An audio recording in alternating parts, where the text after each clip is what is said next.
Welcome. This is how to fix Ghost Touch on Android phone. So to fix this is just simply go to the settings into your phone.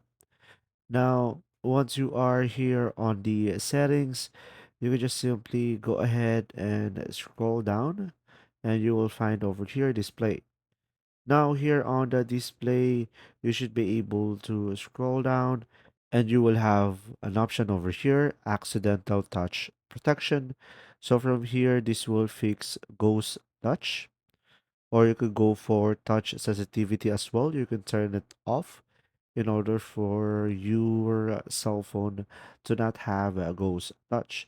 Now, guys, if ghost touch is still a problem, if you change these two, you might have a hardware issues, and if hardware issues are the problems, you may need to contact a professional service for the replacement of your screen or for professional consultation. If you found this video helpful, please like and subscribe.